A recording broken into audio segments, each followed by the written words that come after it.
I echo Matt's thanks. Mike and Gwen, thank you for your service. Kathy, thank you for your family's sacrifice and for your entire career being devoted to serving military families. These three people are so insanely accomplished that if I just read their bios, we'd be here for 30 minutes. I would never ask a question. So I'm going to skip ahead and just say, look them up, connect with them. They are all incredible human beings, and I'm thrilled to be talking to you. I want to start with when we first started prepping for this session, Kathy, our team went straight to how do you reach military audiences? And you challenged us to back up and answer the question, why? Why? And that it's not maybe a given to many brands or marketers that you should reach military audiences. So I'm curious to hear your take on the role that brands have in reaching military audiences and why they should. Yeah. So thank you all for being here. And Blue Star Families, we're the largest organization in America for military and veteran families. Before I did this, I actually worked at the Revlon Foundation, did cause marketing. So I feel like I'm also one of you. And so it's from that perspective, it's important to say that this is probably the most important target audience that you guys don't know about. Currently serving military and veterans, but the currently serving military in particular, almost nobody markets to. It's a $1.4 trillion buying power market. And these are people with unique lifestyles and that they move very much. They're in communities. People don't know they're there. They're isolated, but they are looking to be recognized. So if you recognize them, there's this outsized sense of loyalty. And this is a very loyal group. What else can I tell you about them? They buy 30% more groceries than average. That one of the nation's largest hardware retailer, who you probably know, 15% of their sales comes from this audience. One of the major fashion brands that's in a lot of stores and has a kind of bullseye logo. This is the largest group on their app, largest group of users. Again, a super loyal group if you can capture them. Finally, we move a lot. 600,000 military-connected households move every year. They spend on average, under our surveys, $2,000 on that move. That's $1.2 billion. Almost nobody's marketing to them.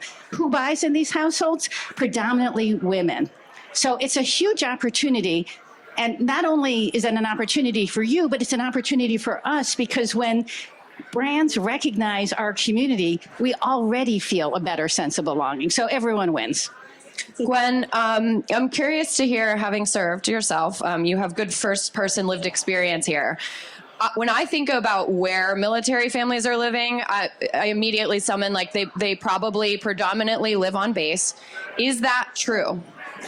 Jen, thank you again for having us. That's such a great question, because most people don't realize that only 30%, about 30% of our military live on the base. The other 70% live in the communities where we live, work, and play. And so what a great economic prowess. Kathy gave you some good numbers. But the fact is that 70% that live off the base, they are looking for that sense of welcome, that sense of community, that sense of, I'm getting ready to move in 2 more years or 3 more years. So they're in a hurry to really find that sense of community. I think that's really vitally important. When I think about the number of times that I moved in my 38 years of service, I don't even know how I stayed that long, but I loved it. I moved 18 times. And so 18 times in 38 years, it flew past. You kind of get used to that moving. But at some point, you also want to feel that sense of home and what home feels like, so that you can build that sense of community. Kathy and Mike, how many moves for your families? 9 times in 16 years. Do the math with 2 children. Wow. Mike? 10 times in 13 years. Wow. Mike, I'm going to stick with you. I'm curious how, as a veteran yourself and now working at a brand that supports military families, how can brands show up in a way that is authentic to them and then authentic to the military audience as well? I'm glad you used that word authentic, because honestly, if you're not authentic in this military space, and Gwen and Kathy can back me up on this, we are a very discerning audience, and we can tell if the authenticity is not there. If you're using us, if you're trying to take advantage of us, or if you're representing us in a way that is not authentic, it is going to be damaging to your brand. So, for example, I work in military affairs. There are about 50 of us. We're all retired military.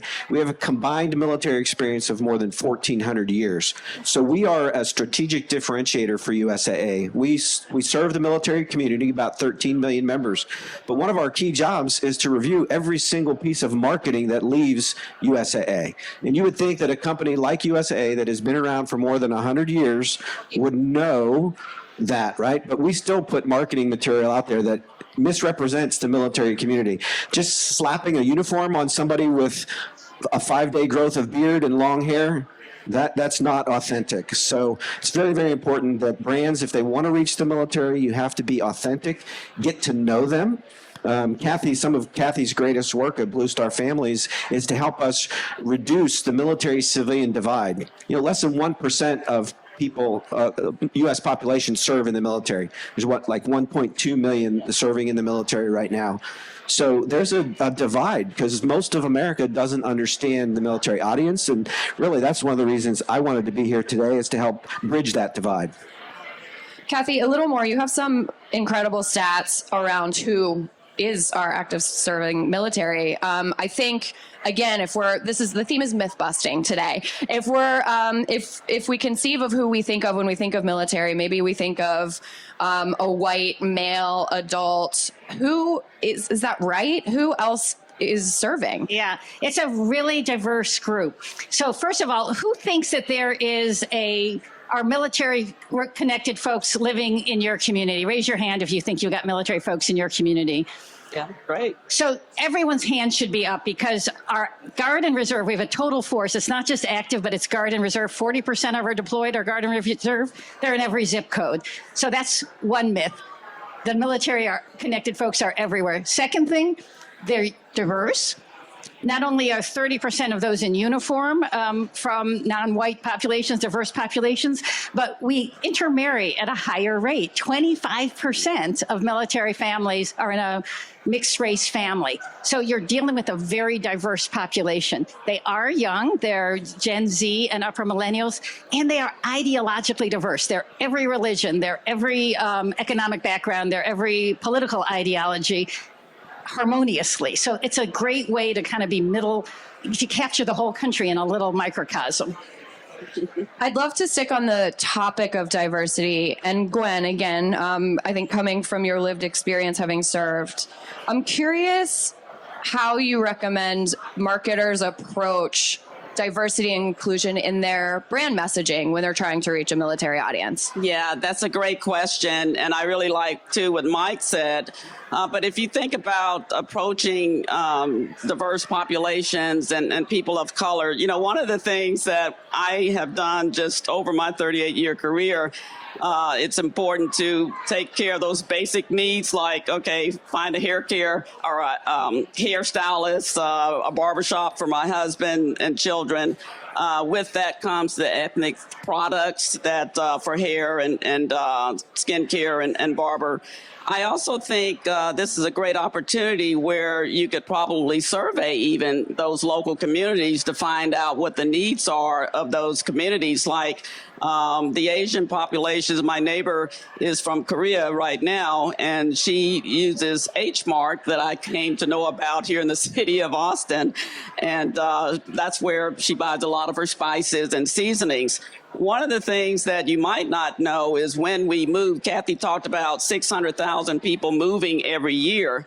When we move, the truck and the transportation lines don't often allow us to take those products with us. You can't ship oils, you can't ship some liquids, you can't ship detergents and those kinds of things, and those items add up. So I have really come to appreciate again, those creature comforts of home, being able to dial in for those diverse audiences, but also the military population at large, just to find those stores that offer military discounts. I love those.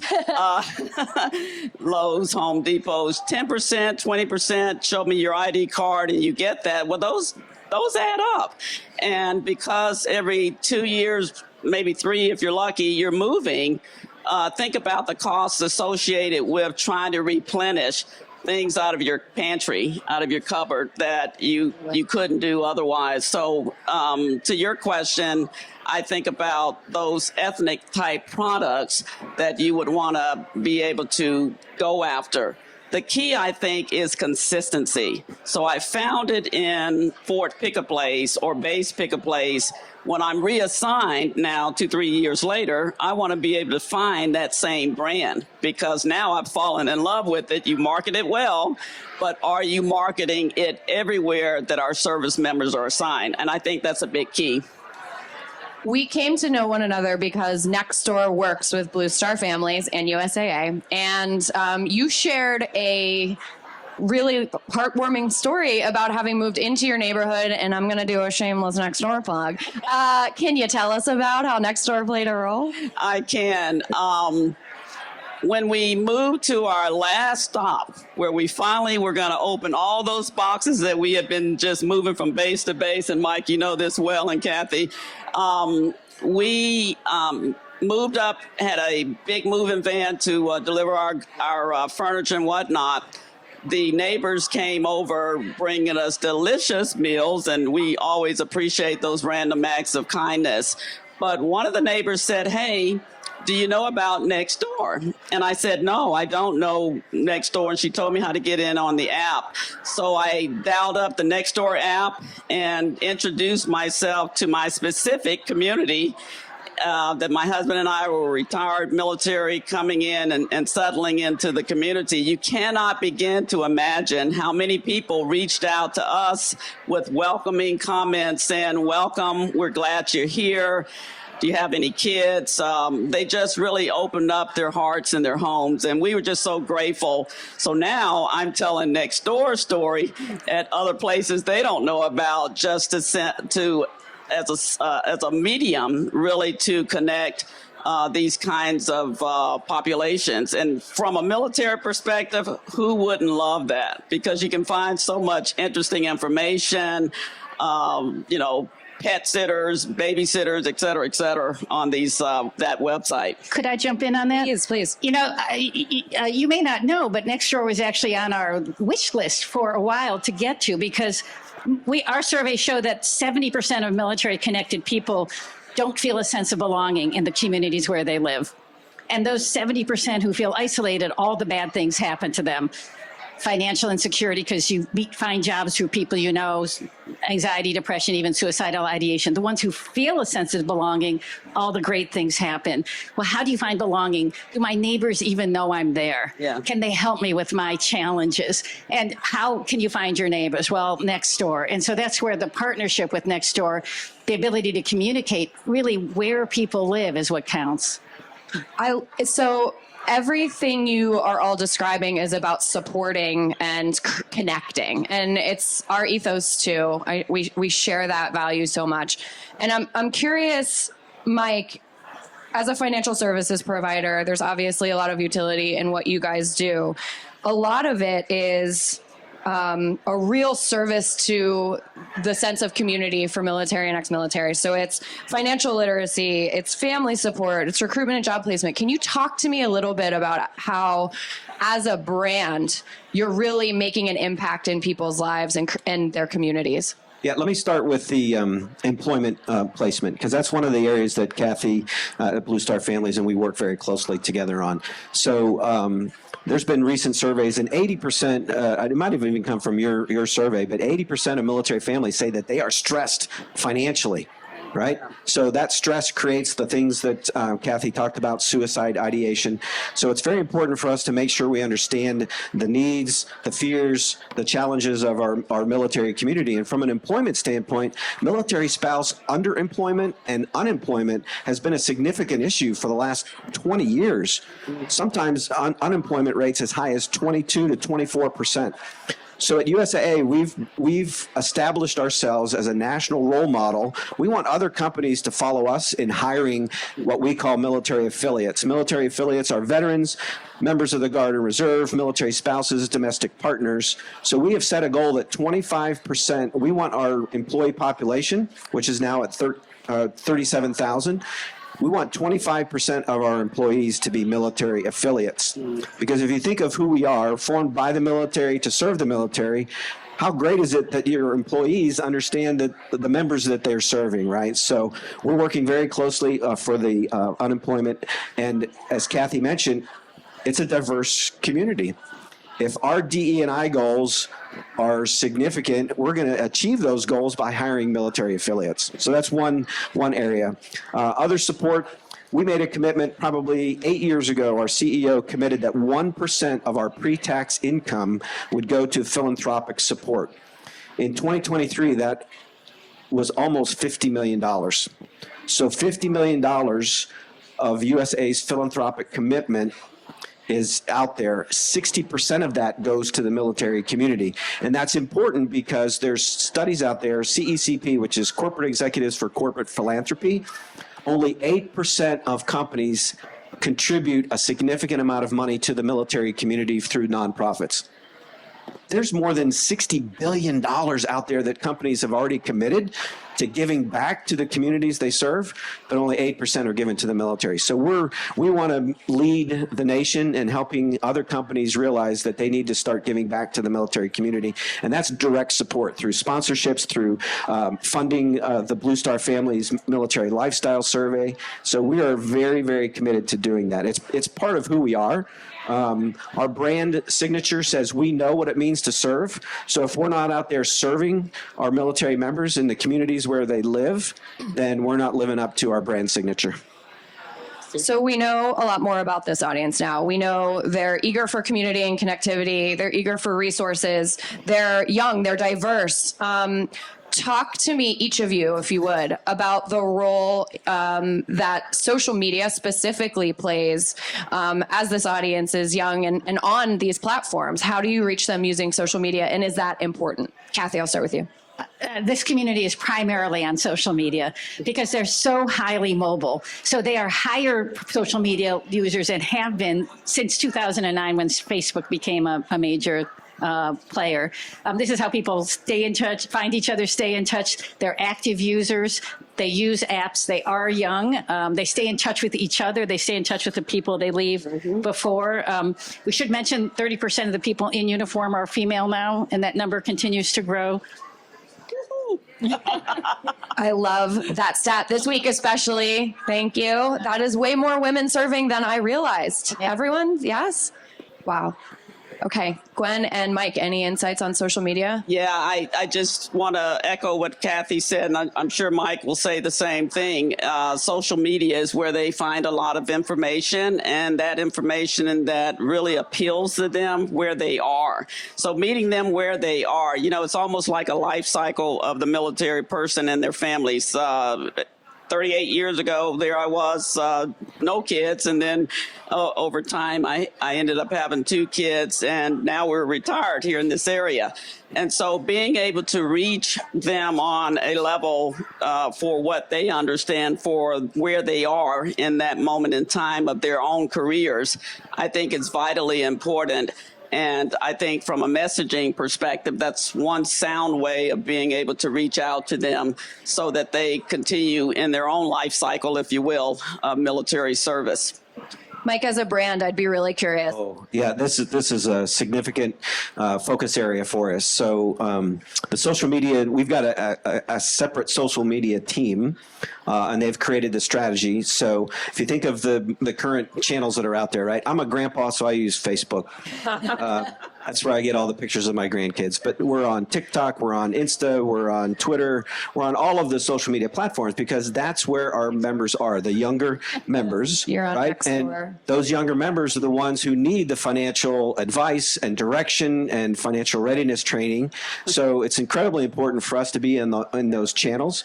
And I will share one thing because I'm so excited about this. We just relaunched I see Ashley from our marketing team back there. I should have her up here. We just relaunched a program called Service and Ink. Has anybody ever heard of Service and Ink before? Storytelling is so important on social media, right? So we've created this series. We find tattoo artists. Sometimes they're veterans, sometimes they're not, but very, very talented tattoo artists. And then we find veterans who've gone through some significant change in their life. We recently did one for a young Marine. She was a door gunner.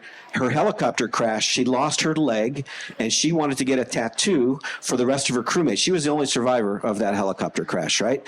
So we did a feature on her and the tattoo that she did for her crew. It's just very moving. So it's the storytelling that's important to us, and that really connects us to our members, and then it creates interest on their part to come to us to provide for their financial service needs. To jump in, it's the storytelling, but it's also actually delivery. So Welcome Week is our big nationwide campaign to help people welcome military into their communities. We partnered with Nextdoor, not just to let people know military folks are moving in, but to deliver a toolkit. So our military families can find a toolkit to move about how to settle into their new neighborhood on Nextdoor. That's a social media platform. And so it's good not just for talking, but for doing. Mm-hmm. So I'm curious to wrap up. We want to really focus on the ways that each of your organizations are cultivating community. Again, so important to us. If this audience wants to get in touch with you all or work with you all, what are some places they should start? What are some things they should look out for coming from each of your organizations this year? Do you want to start? Yeah, I'll start because this is a significant national issue. So suicide, military suicides, significant issue for our nation. USAA, in partnership with Blue Star Families and probably over 100 other companies across the United States, has created a campaign. It's called Face the Fight. And we've got a big, hairy, audacious goal to reduce veteran suicide by half by 2030, right? So we're looking at clinical evidence-based treatments, but we have created a donor-advised fund which now has more than $30 million in it. And we are giving grants back to the military nonprofits and organizations that can help us reduce veteran suicides. So that's one big thing that you can look for. And if any of you big brand companies are interested in being a part of that, you can reach out to me, or you can just send an email to, or go to the website, wefacethefight.org. And there's great ways for you to get involved. You could be a funder. You could be a supporter. You might be able to provide some in-kind contribution of some sort. But we want the entire nation to help us address this issue and bring that veteran suicide down. You know, I chair the board for Kathy's board of directors, and one of the things when I retired in 2019 that drew me to Blue Star Families was this young lady right here sitting to my right. She has a heart of passion. And I really think genuinely that people care about those who care about them. And Kathy, for 15 years now, she's in her 15th year, has just done a superb job of meeting people where they are and trying to invoke that spirit of welcome, that spirit of inclusion, that spirit of belonging, because it's so critically important, particularly with this group that moves every year, every other year, maybe 3 years if we're lucky, to kind of have that spirit of community. So I'll punt it over to Kathy, our fearless leader at Blue Star Families, but just to understand this lifestyle called the military, and we raise our right hands and you know, swear that oath of allegiance to this country. We're doing it because we feel good about it and we want to serve. And Kathy and her team at Blue Star Families are doing just a wonderful job of being able to care for the military family members that are often left sometimes for perhaps a year when their service members deploys. Kathy, over to you with a great big thank you. Thanks. So Blue Star Families last year in Congress and with the help of Nextdoor and Starbucks and the House Quality of Life Committee launched a campaign called Do Your Part. Do Your Part for military families and the common defense. We actually live in a dangerous world. All of you brands need your military so that you can survive. We need your help so we can do that job to protect you all. And there's something everyone can do. Do Your Part has a bunch of parts to it, but we are launching a iconic American brands Blue Star Challenge. Show a way that you can do your part, and whatever you do, there is a way that fits in because military families are so diverse. So Ford is doing Bronco rodeos for military and veteran families to show their part. You know, we know what Nextdoor is doing with Welcome Week, USAA, it's built into their DNA. We'd love to talk to you about how you can do your part. There's a social media ad campaign that's about it. It's a communication campaign. Our members don't want help from institutional sources. They're Gen Z and younger millennials. They want it from popular culture and from their friends and neighbors. Well, we're their friends and neighbors, but you guys are popular culture. So when they see support from the big iconic brands, it raises their morale. Right. It gives them a sense of belonging, and it gives them the confidence to keep doing the job they need to do. So thanks. It's an incredible moment to end. I'm going to ask our boss, Matt, if we have time for one question. Yes. Yay. Okay, I can be quick. Married to a Guard veteran, so thank you guys for all that you do. I'm a USAA banker. My question is, as you're talking about what brands can do to help these families, what can hospitality hotel brands, I work for Hyatt, can do to help these families as they're transitioning and moving so often? Can I answer that first? Employ them. Employ military spouses work very, very well in the hospitality community. And those brands are so large, when they PCS or move, that job can go with them. So that would be my advice to you. All right. Yes, and to employ them. So first, to employ them under Do Your Part, we launched a 4+1 commitment for employers. USAA and Nextdoor signed on with the First Lady, the Department of Defense, Chamber of Commerce, and Department of Labor. It gives you the blueprint for how to employ military spouses. 4+1 commitment. Kevin or Penny or me can talk to you about it. But the second thing is hospitality. We're on the road all the time. So I think creating a story about, hey, we get it. You're on the road all the time. And here's how we want to do your part. We want to do our part to make that move easier for you, that temporary housing easier for you. I mentioned $2,000 out of pocket in getting into your new house. Also, $2,000 out of pocket in temporary housing before you get into your new place. So you're spending it on hotels. So lots of opportunity. Thank you for that great question. Great question. Anything else quickly? All right, we're going to wrap. This was such an honor. Thank you all so much. I love chatting with you.